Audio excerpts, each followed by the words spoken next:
요한복음 14장 27절 말씀. 우리 함께 합독하도록 하겠습니다. 평안을 너희에게 끼치노니 곧 나의 평안을 너희에게 주노라. 내가 너희에게 주는 것은 세상에 주는 것 같지 아니하니라.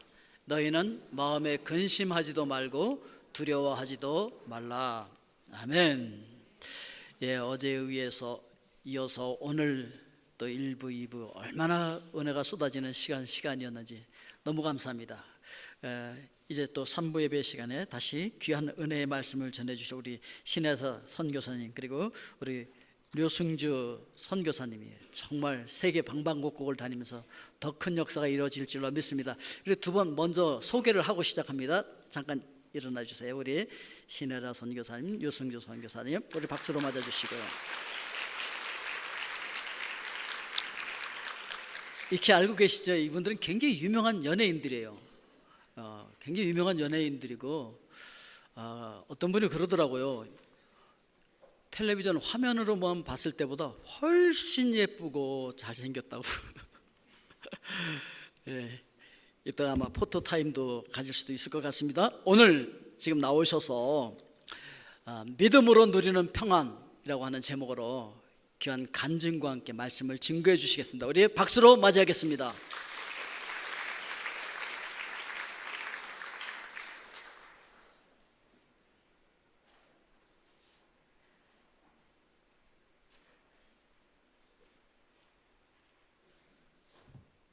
네. 반갑습니다. 감사합니다. 이 자리가 아주 이제 익숙해질 것 같아요. 자주 올라와서. 어젯밤에도 오셨던 분 한번 손 들어 보실까요? 많이들 오셨어요. 또 그렇지 않은 우리 젊은 친구들이 참 많이 왔네요. 반가워요. 우리 과테말라에서는 젊은 친구들이 한국말을 잘해서 너무 좋아요. 미국에는 그렇지 못한 경우가 참 많더라고요. 그래서 안타까운데 다들 한국말을 잘하는 걸로 알고 있어요. 그렇죠? 네. 그떡. 네, 이거 다 알아들었으면 잘하는 거예요. 네. 간증을 할 텐데 사실 제가 참 간증이라는 게 뭐가 없어요. 왜냐면은 제 인생에 막 뭐 병이 났다가 확 나진다든지, 아니면 뭔가 갑자기 엄청난 작품이 들어와서 뭐 전 세계를 휩쓰고 상을 탔다든지, 뭐 이런 드라마틱한 일이 없어요. 그래서 간증을 해달라 그러면 다들 기대들이 있으시니까 좀 죄송해서 좀 가기 꺼려했던 그런 자리거든요. 근데 제가 생각하는 간증은 사실 그렇습니다. 뭔가 그런 반전이 있는 그런 인생도 간증이겠지만, 하나님을 어떻게 만나게 됐고, 하나님을 만나고 나서 어떻게 하나님이 내 인생에 개입을 하셔서 나를 변화시켜 나가는지, 이것이 사실 진짜 간증이라고 생각해요. 그래서 누군가 새로운 사람을 만나면 그 얘기를 듣는 게 참 재밌어요. 그래서 저도 저의 그런 얘기를 여러분들한테 들려드리려고 합니다. 저는 중학교 3학년 때부터 교회를 다녔어요. 처음엔 교회랑 성당을 구분도 못할 정도였어요. 그러다가 교회를 가게 됐는데, 교회라는 곳이 참 좋더라고요. 교회에 있는 아이들은 왠지 더 좀 선해 보이고 참 좋고, 그 분위기도 좋고, 하나님 왠지 좋았어요. 사랑했어요. 그래서 중학교 때부터 교회에서 뭐 임원을 하기도 하고, 또 수련회 같은 데 가잖아요. 그러면은 막 방언을 받기도 하고 그렇게 살았습니다. 근데 그때는 하나님이 그냥 때 되면 나한테 선물 주시는 산타 할아버지 같았고요. 그리고 요술램프 지니 알아요, 여러분들? 어린이 여러분들 아세요? 알죠? 이렇게 뚜껑을 만지면 탁 지니가 나오잖아요. 그럼 우리가 소원을 얘기하면 들어주잖아요. 그런 지니 같았고, 또는 내가 무섭고 힘들 때 하나님 하고 부르면 나한테 짠 하고 나타날 슈퍼맨이나 무슨 수호천사쯤으로 생각을 했습니다. 그리고 나는 내가 맘만 먹으면 내 힘으로 뭐든지 할 수 있는 줄 알았어요. 그렇게 좀 살았어요. 아버지가 사업 때문에 굉장히 집안이 어려웠었거든요. 근데 제가 연예인이 되면서 아버지 빚을 다 갚아드린 거예요. 소녀 가장이 본의 아니게 되었어요. 그러다 보니까 좀 우쭐해지고 내가 맘먹으면 뭐든지 해낼 수 있구나 라는 그런 생각을 더 하게 된 것 같아요. 그리고 그 생각이 착각이었구나는 결혼을 하면서 느꼈습니다. 결혼을 하니까 그렇지 않더라고요. 내가 뭘 열심히 잘하려고 해도 나의 뜻과 같지 않은 누군가가 항상 내 옆에 있더라고요. 녹록치 않은 결혼 생활이에요. 우리 아직 결혼 안 한 친구들 참 많지요? 이쪽 사이드는 거의 안 하셨을 것 같아요.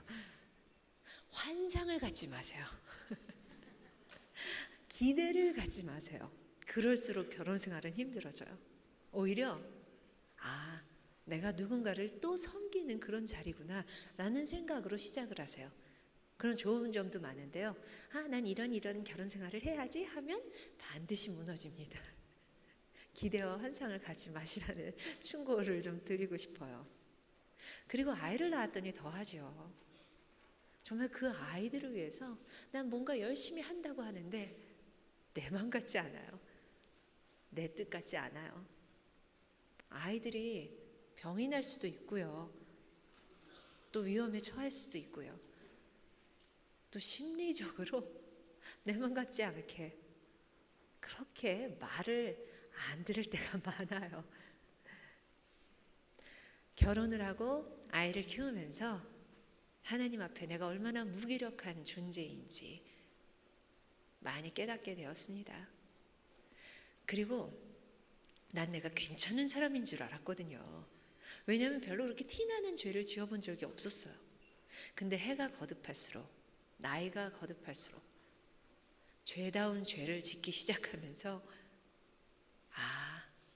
내가 그나마도 이 정도로 살 수 있는 건 내가 도덕적으로 윤리적으로 잘나서가 아니라 나한테 주어진 환경, 상황 덕분이었구나. 눈물 나게 감사했습니다. 생각해 보세요. 우리는 우리한테 어떤 아주 급박한 상황이 된다든지 아니면 내가 사랑하는 사람을 지키기 위해서라든지 무슨 일이든 저지를 수 있는 이유가 어쨌든 간에 무슨 일이든 저지를 수 있는 죄성을 가진 죄인입니다. 여기 다 죄인이에요. 들켰느냐 안 들켰느냐의 차이일 뿐입니다. 저도 안 들켰지요. 그런데 우리가 감히 누구를 쟤는 도둑질을 하니까 난 거짓말 정도 하니까 쟤를 비판할 수 있어. 정죄할 수 있어. 누굴 정죄하겠어요? 도둑질을 할 상황에 처한 거예요. 그렇게 어릴 때부터 제대로 교육을 받지 못한 환경에 처했을 뿐이에요. 나와 다를 게 없다는 거죠. 또 하나는 내가 정말 죄를 짓고 나니까 참 하나님 앞에 많이 울면서 회개했어요. 이 자리에 설 수도 없지요. 하지만 하나님이 다시는 기억치 않으리라 라는 말씀으로 저를 그나마 설 수 있게 해주셨어요. 우리 하나님은 그런 분이십니다.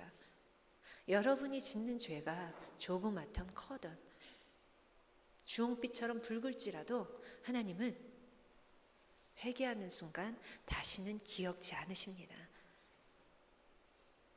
근데 그 죄 가운데 은혜가 임한다고 제 죄를 통해서 제가 굉장히 사람들을 비판하고 판단하고 정죄하는 그런 사람이었거든요. 근데 내려놓게 되더라고요. 교만함이 없어지더라고요. 왜냐하면 종류만 다를 뿐이지 나는 어땠는데 저 사람 저럴 수 있어. 왜? 우리는 죄성을 가진 인간이기 때문에 나와 똑같은 사람일 뿐이야. 이렇게 깨닫게 되었습니다. 이런 크고 작은 깨달음이 저의 간증이에요. 살다 보면 근데 참 놀라워요. 그리고 너무 감사해요. 하나님이 순간순간 얼마나 많은 깨달음으로 은혜를 주시는지요. 여러분들께도 마찬가지예요.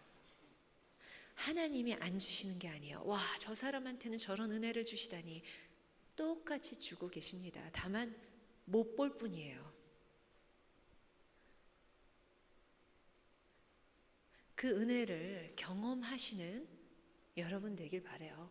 특히 우리 청소년들은 어릴 때부터 생각해 보세요. 거저 주어지는 것이 없어요. 하나님이 다 은혜로 주고 계십니다.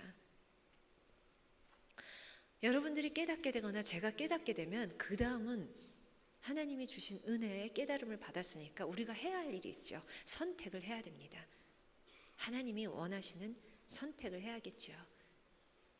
그게 순종이지요. 저는 14년 전에 엄마가 돌아가셨어요. 엄마가 돌아가셨는데 엄마가 살아생전에 뒤늦게 신앙을 갖게 되셨는데 로이드 존스의 십자가라든지 아니면 리워렌 목사의 목적이 이끄는 삶, 이 책을 저한테 좀 읽어보라고 하시면서 저와 함께 그 책에 대해서 얘기를 나누고 싶어 하셨어요. 근데 제가 살아생전에 그 소원을 못 들어드렸어요. 제가 참 좋아하는 명언 중에 하나, 특히 우리 젊은 친구들, 부모님이 살아계신 우리 젊은 친구들에게 꼭 들려주고 싶어요. 있을 때 잘해 입니다. 있을 때 잘하세요.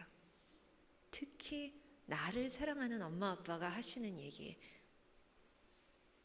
나를 사랑하시기 때문에 하시는 얘기니까 별 일 없으면 다 순종하세요. 그게 하나님의 말씀을 순종하는 걸음입니다. 첫 걸음이죠. 엄마가 돌아가시고 나서 목적이 이끄는 삶을 읽었어요. 깜짝 놀랐어요. 저는 그때까지 하나님이 그냥 저 태어나서 살고 또 하나님께 좀 연기자로서 영광도 돌리고 좀 주변 사람들 도우면서 그렇게 내 가족 건사하고 그렇게 살면 되는 줄 알았거든요.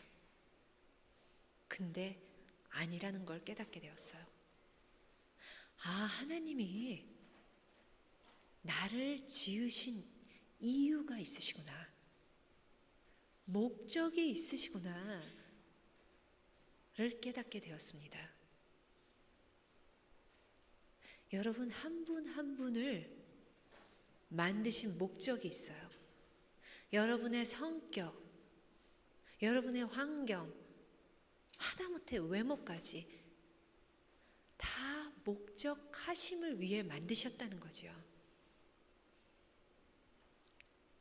그 진리를 그제서야 깨달았습니다. 질문을 좀 드려볼게요. 마음속으로 대답하세요. 여러분, 왜 사세요?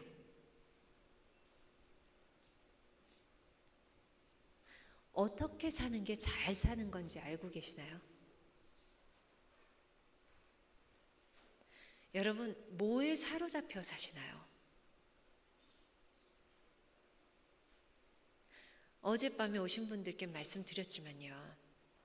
내가 뭐에 사로잡혔는지 알고 싶으면 나의 카드 명세서, 우리 학생들은 내 용돈이 어디로 나가는지, 그리고 내 스케줄표, 내 시간이 어떻게 쓰여지는지를 보시면 내가 뭐에 사는지 알게 됩니다. 게임에 사로잡혀 사나요? 인터넷에 사로잡혀 사시나요?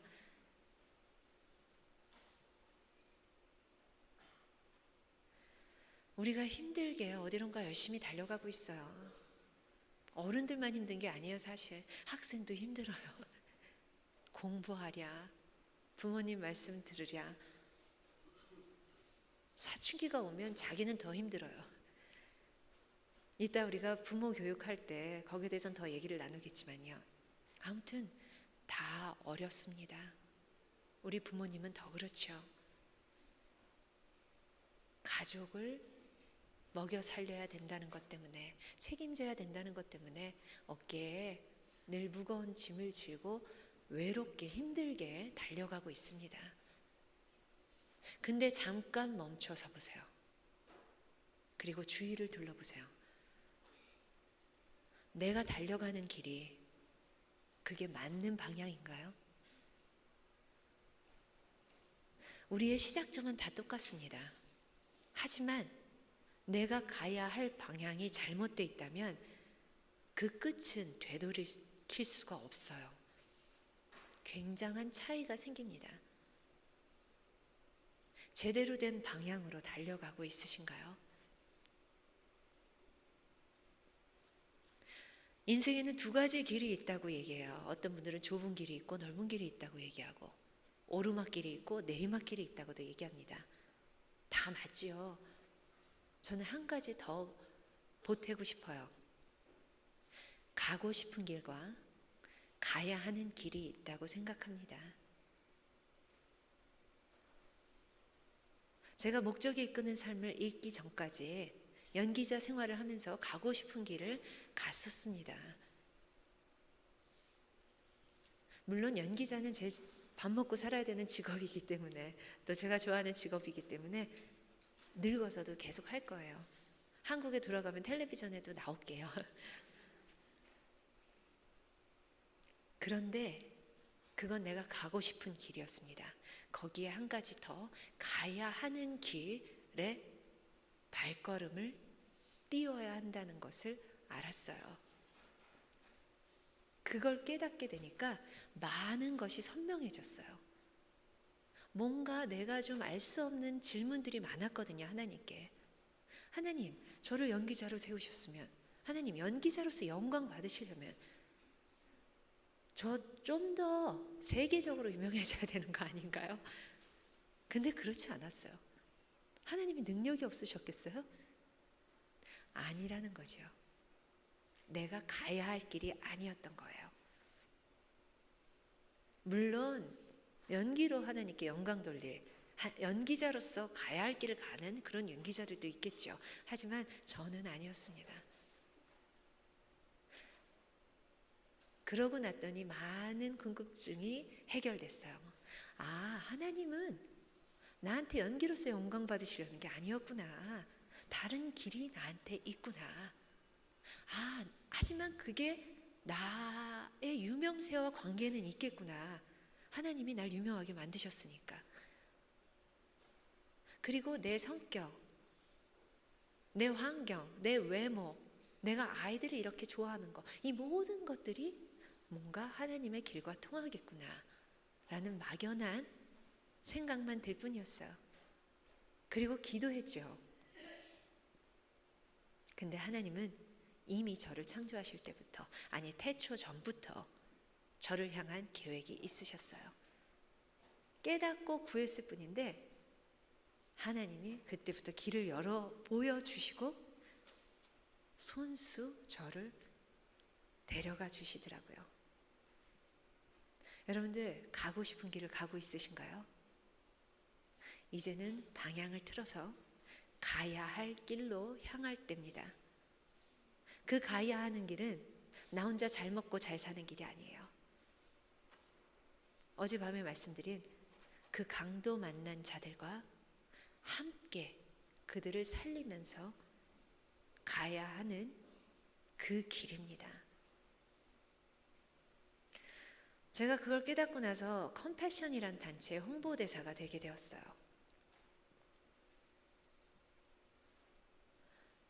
컴패션이란 단체에서 홍보대사 제의를 받았을 때 이 단체가 어떤 단체인지 알고 싶었어요. 그냥 제 이름을 걸어놓고 거액의 개런티를 받는 광고와는 다르거든요.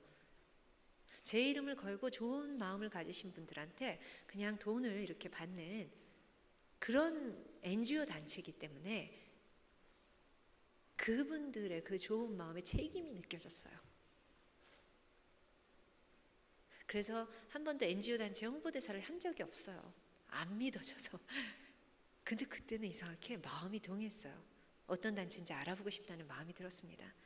그래서 필리핀으로 비전 트립을 떠났어요. 컴패션이 도대체 하는 일이 뭐며 어떤 결과가 있으며 정말 투명한 단체일까? 여러 가지 질문을 갖고 떠났습니다.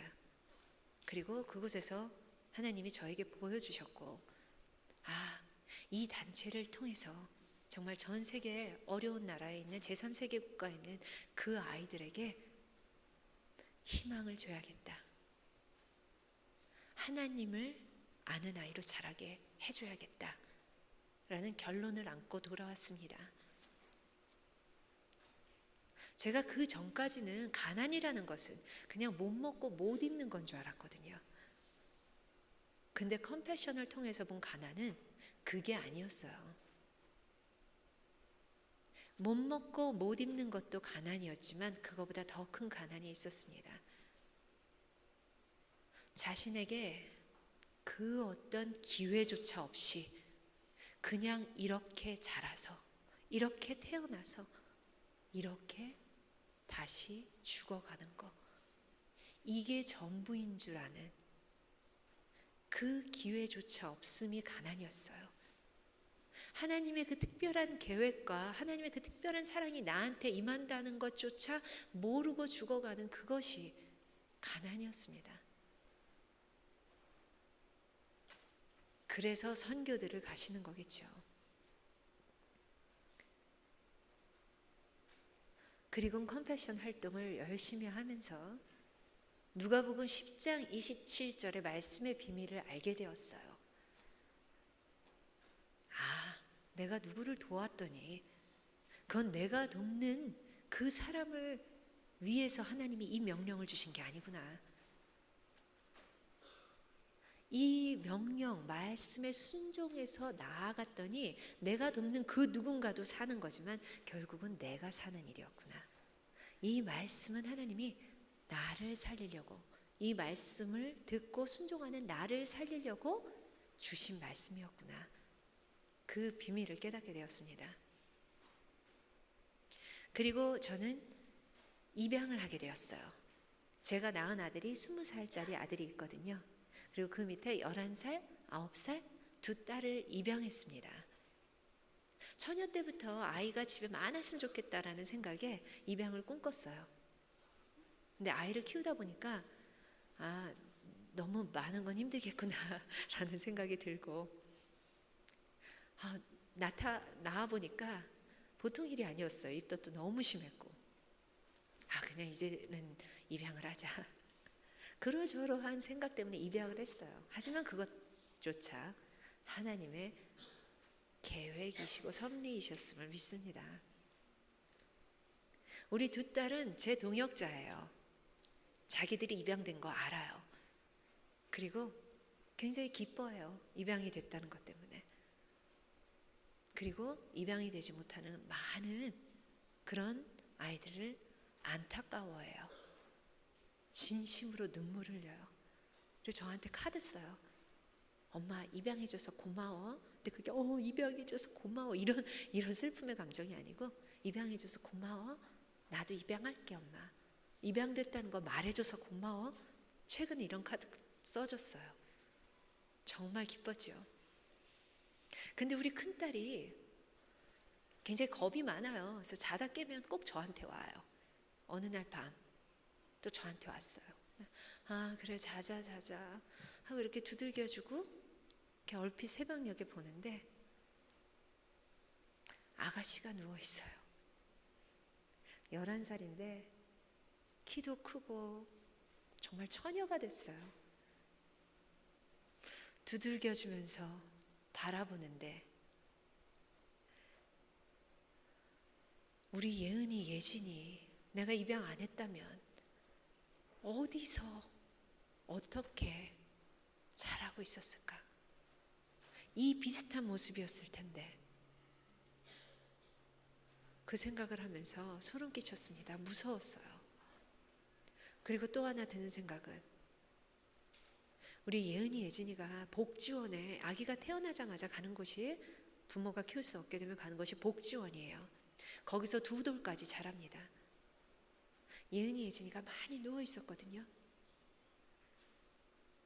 그 아이들은 왜 예은이, 예진이가 안 됐을까?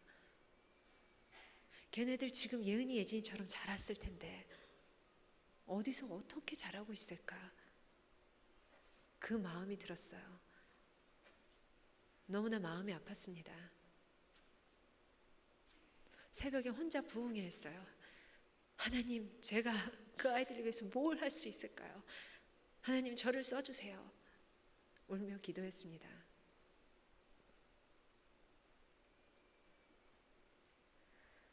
하나님은 그렇죠. 우리한테 분명히 누군가를, 정말 자기 힘으로는 절대 설 수 없는 누군가를 함께 살 수 있는 그런 마음을 주셨습니다. 저는 그게 어린아이들이었지만 여러분은 다 다를 수 있어요. 여러분의 긍휼이 통하는 부분은 다 다릅니다.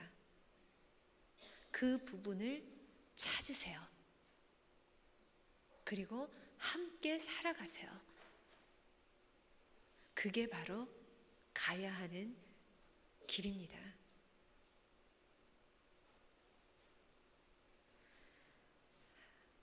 제가 깨닫고 나선 선택을 한다고 했잖아요. 여러분들도 다 선택하고 계신 거잖아요. 우리 인생은 사실 작고 큰 선택의 집합이에요. 오늘 아침에 눈 뜨면서 선택하셨죠? 조금 더 잘까 일어날까? 이 옷 입을까 저 옷 입을까? 이 길로 갈까 저 길로 갈까? 여기 앉을까 저기 앉을까? 다 선택을 하셨습니다. 왜냐하면 하나님이 우리에게 자유의지를 주셨기 때문이에요. 10%가 상황이고 90%가 선택이라는, 그 상황에 대해 선택을 한 반응이라는 그런 말도 있습니다. 제가 좋아하는 또 명언이 있어요. 순간의 선택이 평생을 좌우한다. 광고 문구였어요. 전자제품 광고였던 것 같은데 그렇게 선택을 하며 살아가고 있습니다. 제가 최근에 했던 큰 선택은 미국에 와서 공부를 하는 거였어요. 3년 전에 했거든요. 미국 가서 놀러 가는 게 아니라 공부하러 간다고 하니까 많은 사람들이 말렸어요. 아니, 애새 때리고 그 나이에 무슨 공부를 해. 저도 두려웠어요. 왜냐면 집안일 도와주는 그런 사람도 미국엔 없지요. 운전해주고 또 아이들 라이드 해주던 매니저도 없지요. 그 모든 걸 제가 다 해야 돼요. 거기 플러스 중고등학교 때 하지 않았던 공부를 해야 된다는 거. 두려웠어요. 하지만 아침마다 큐티하면서 두려운 생각 들 때마다 하나님, 저 왜 가야 되죠? 진짜 가야 되나요? 하면서 나 주저함 없이 그 땅을 밟음도 나를 붙드시는 하나님의 은혜, 이 찬양 부르면서 정말 주저함 없이 두려움 없이 미국으로 향했습니다. 3년을 지내면서 느껴요. 아, 나 이래서 공부하게 하셨구나. 하나님이 이걸 원하시는구나. 이게 내가 가야 하는 길과 관련이 있는 거였구나 를 느낍니다. 미국이 날씨가 정말 좋아요. 한국에 제가 3년 전에 갈 때도 미세먼지가 심했거든요. 지금은 더 심하대요. 한국 돌아갈 생각하면 그게 제일 깝깝해져요. 김정은보다 미세먼지가 더 무서운 것 같기도 해요. 하지만 올 때도 은혜였습니다. 갈 때도 은혜로 돌아가게 될 거예요. 언젠지 모르겠어요. 저는 오래오래 조금만 더 있을게요 하지만 지금부터 준비된 상황이에요. 가라시면 갈 수 있습니다. 올 때도 은혜, 갈 때도 또 주저함 없이 그 땅으로 가겠지요. 그러면 이번에는 제 인생의 가장 큰, 가장 중요한 선택에 대해서 얘기를 나누려고 해요. 뭘까요? 차인표 선택한 거. 맞아요. 그것도 굉장히 중요한 선택이었어요. 결혼을 해보시면 알지만요, 내가 선택했는 줄 아는데 아니구나, 하나님이 미리 계획해 놓으셨구나를 또 느낄 수가 있어요. 좋아서 느낀다는 게 아니고요, 나쁘면 나쁜 대로, 좋으면 좋은 대로 그걸 느낄 수가 있게 됩니다. 믿음이에요. 가장 중요한 선택입니다. 인터뷰를 할 때도 제가 자연스럽게 하나님 얘기가 나오게 돼요. 어떤 기자분이 물어보시더라고요. 신혜라 씨는 왜 하나님을 믿으세요? 그래서 저도 물어봤어요. 기자님은 왜 하나님을 안 믿으세요? 그랬더니 그 기자분이 한참 생각하더니 안 믿겨져서요. 제가 얘기했죠. 전 믿겨져서요. 그렇죠. 믿겨져서 믿고 안 믿겨져서 못 믿는 게 바로 믿음입니다.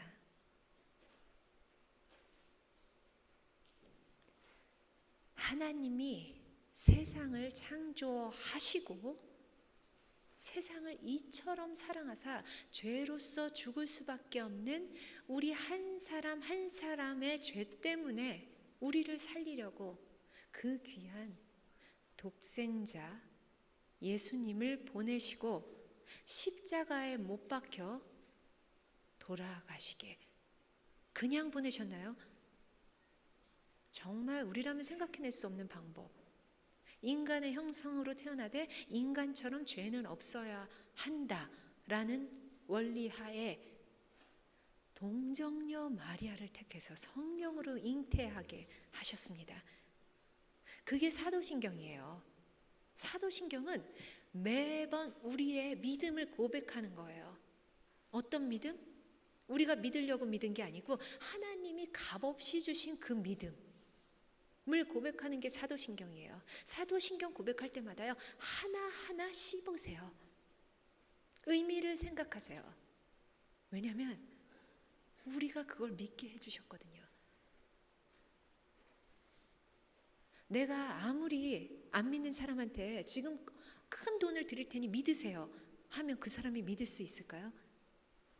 믿고 싶겠지요. 믿는 척도 할 수 있겠지요. 하지만 믿을 수는 없습니다. 이게 기적이에요. 사도신경이 믿겨진다는 거.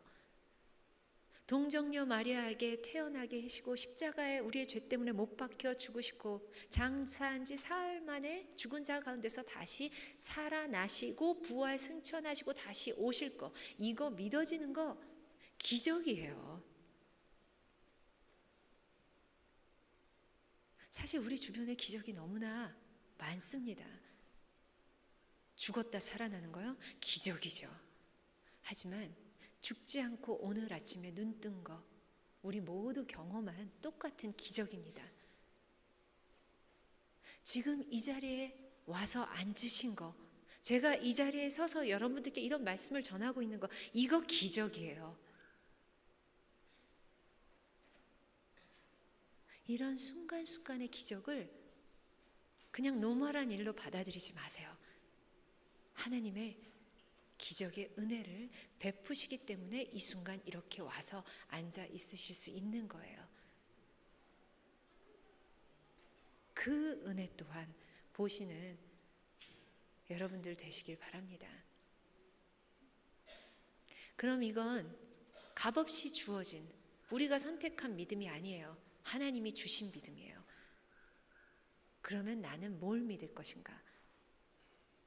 제가 믿는 첫 번째는 내가 예상치 않고, 내가 계획치 않고, 내가 원치 않은 어떤 일이 나한테 벌어질 때 내가 뭔가 반성하고 돌아봐야 될 일이 있나 우선 살펴보죠. 그리고 꼭 마땅히 그런 게 없을 때는 나보다 나를 더 잘하시고 그 누구보다 나를 가장 사랑하시는 하나님이 허락하신 일이다. 그럼 이유가 있겠지 하는 그 하나님의 사랑을 믿는 믿음입니다. 여러분, 이유가 있어요. 하나님이 괜히 한번 그래보지 않으십니다. 다 이유가 있어요. 지금 힘든 상황에 처해 있으신가요? 고난 중에 있으신가요?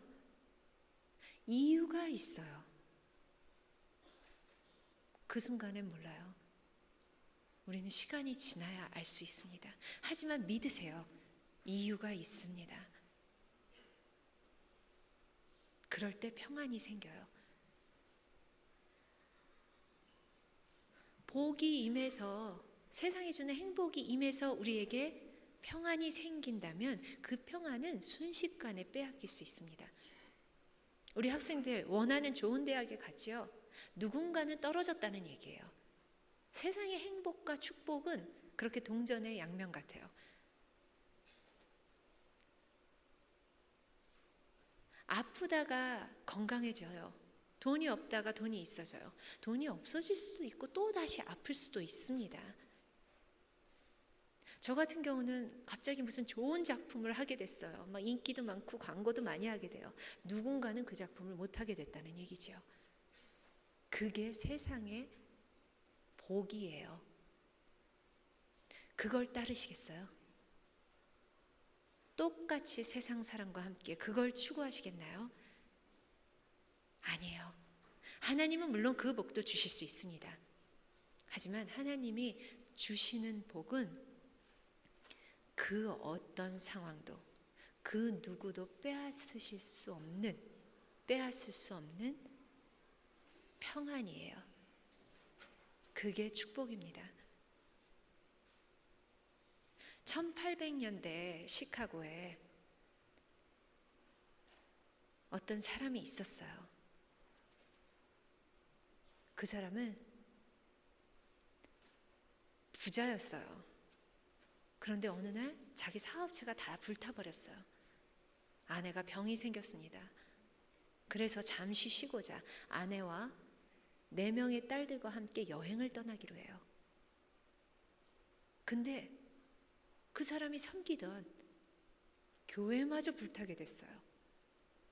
그래서 뒷일을 감당해야 하기 때문에 아픈 아내와 4딸을 먼저 보냅니다. 그런데 며칠 뒤 연락이 와요. 전보가 옵니다. 가족들이 타고 가던 그 배가 영국 배와 부딪혀서 좌초됩니다. 4딸이 다 죽고 아픈 아내만 살아남아요. 아내가 Saved Alone이라는 전보를 칩니다. 그걸 받고 아내를 데리러 떠나요. 바다 한가운데 도착했을 즈음 선장이 말합니다. 여기에서 그 배가 부셔졌습니다. 그 사람은 방에 들어가서 기도합니다. 그 아픔을 아시겠죠? 울며 불며 원망도 했다가 기진맥진 기도를 합니다.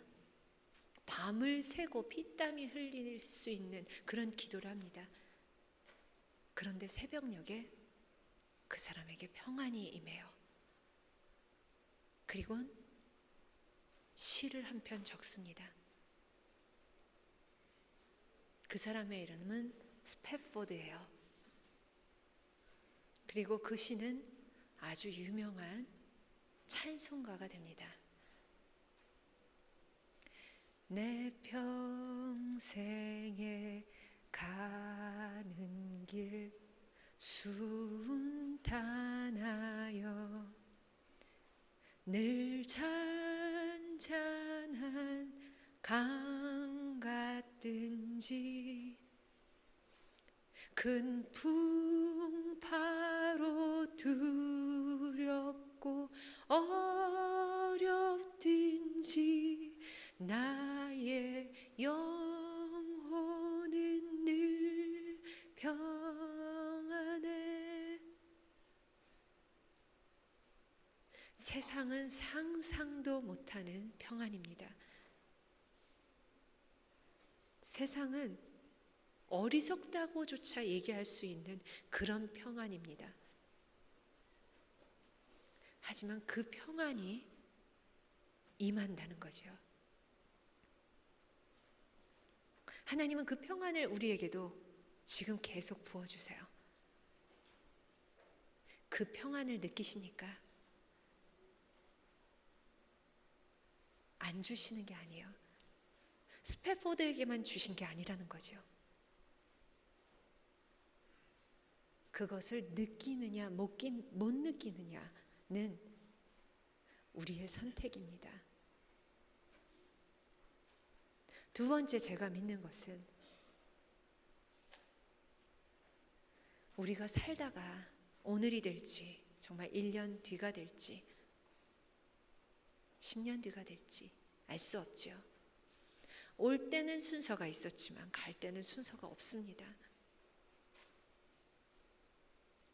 오늘 밤일지라도 내가 하나님이 부르셨을 때 하나님을 마주 대하며 서는 그 순간이 반드시 있다는 것, 그것을 믿습니다. 하나님 앞에 갔을 때 어떨 것 같으세요? 하나님, 저 왔어요. 하나님께서 하라는 거 하다가 저 이렇게 왔어요. 그 영광 앞에 이렇게 말하기 쉽지는 않겠지만 그래도 하나님 앞에 기쁨으로 나아가시겠어요? 아니면 두려움과 죄책감을 갖고 나아가시겠어요? 여러분이 선택하셔야 됩니다. 그게 성화겠지요. 우리가 의인이 된 건 우리의 선택이 아니었어요. 하나님이 주신 거예요. 하지만 성화의 단계는 하나님과 우리가 똑같은 노력을 해야 합니다. 그럴 때 하나님이 그래, 잘 왔다 내 딸아, 내 아들아, 이제 영원한 안식을 나와 함께 누리자. 그 말을 듣고 싶어서 제가 작은 일 조그만 일에도 늘 안다라고 걱정하는 그런 성격이거든요.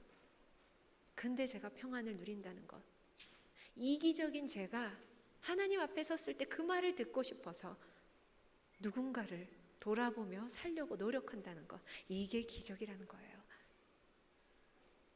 여러분들 똑같이 저와 함께 그 기적을 느끼게 되시길 바랍니다. 감사합니다.